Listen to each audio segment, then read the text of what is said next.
रसूलिल करीम अम्मा बाद फ़अऊज़ु बिल्लाहि मिनश शैतानिर रजीम बिस्मिल्लाहिर्रहमानिर रहीम। अस्सलाम वालेकुम। मेरा नाम है इशा इकबाल और मैं रॉयल डिबेटिंग एंड काउंसलिंग के प्लेटफॉर्म से आप सबसे मुखातिब हूँ। मुझे आज इस मौजू पे लबकुशाई का मौका मिला है, उसका अनवान है यौम दिफा। शहीदों की ज़मीन है जिसे पाकिस्तान कहते हैं, शहीदों की ज़मीन है जिसे पाकिस्तान कहते हैं, ये बंजर हो के भी बुज़दिल पैदा नहीं करती। सदर दिवकार 6 सितंबर 1965 के दिन पाकिस्तान की अस्करी तहरीक का एक अहम तरीन दिन था। सदर दिवकार ये दिन हमें सितंबर के उन दिनों की याद दिलाता है कि जब पाकिस्तान की मुसल्लह अफवाज और पूरी कौम भारत की जहरियत के खिलाफ अपने वतन की आज़ादी, अपने वतन की खुदमुख्तारी, अपने वतन के वकार का दिफा कर रही थी।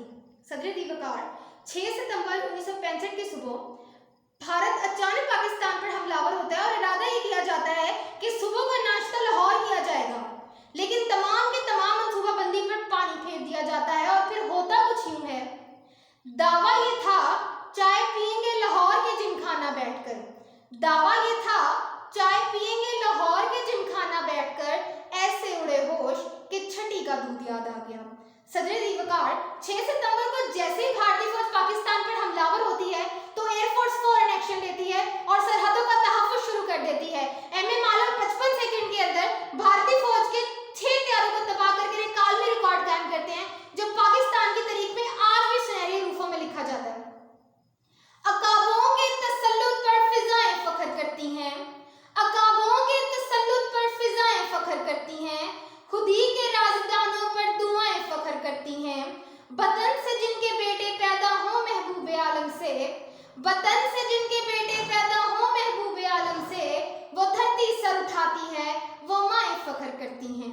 सदर दिवकार पठानकोट का हवाई अड्डा, अगर इस हवाई अड्डे से एक जहाज भी उड़ान भरता तो शायद पाकिस्तान के सैकड़ों इलाके आज भारत के कब्जे में होते, मगर हमारे विंग कमांडर हैदर की ज़ेर सदारत में पाकिस्तान के 8 जहाजों ने पठानकोट के एयरबेस पर हमला करके भारत के 22 जहाजों को तबाह कर दिया और इन जहाजों में 16 मिग रूसी तैयारी भी शामिल थे जो उस वक्त एक खतरनाक तरीन तैयारी तस्वुर किए जाते हैं।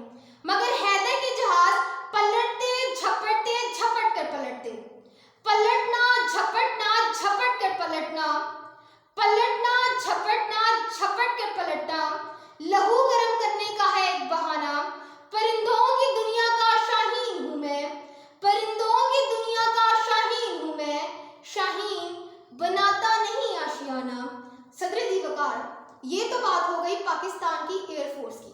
अब अगर मैं आपको लेती चलूं पाकिस्तान की बर्री फौज की तरफ, तो भारत अभी सिर्फ लाहौर, कसूर और सियालकोट में ही पहुंचा था कि मैं कुर्बान जाऊं अपने पाकिस्तान के नौजवानों पर कि जिन्होंने इंडियन आर्मी को 1 इंच भी कदम न जमाने दिया, और मेजर अजीज भट्टी जिसने भारतीय सूरमाओं को BRB तक न पार करने दी, और सियालकोट में चुविंडा के मुकाम पर 500 टैंक जो पुरस के हाथी साबित हुए, और ऐसी कौम जो टैंकों से हमलावर होती थी अपने ही टैंक सियालकोट छोड़कर भाग गई।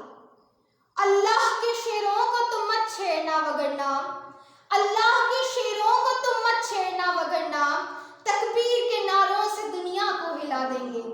सदर दिवकार अब अगर मैं आपको लेती चलूं पाकिस्तान की बहरी फौज की तरफ, तो इंडियन आर्मी की कई आबदोजों, कई बहरी जहाजों के मुकाबले में हमारे पाकिस्तान के गाजी ही काफ़ी थी।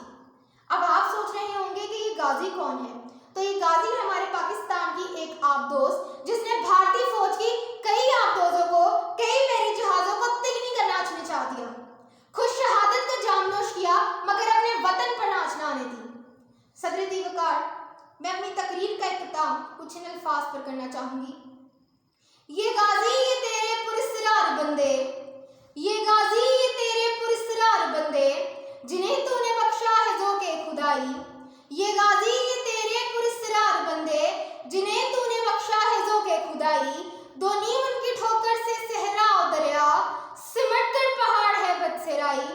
दो आलम से करती है बेगाना दिल को, दो आलम से करती है बेगाना दिल को, अजब चीज है लज्जत आशिनाई। शहा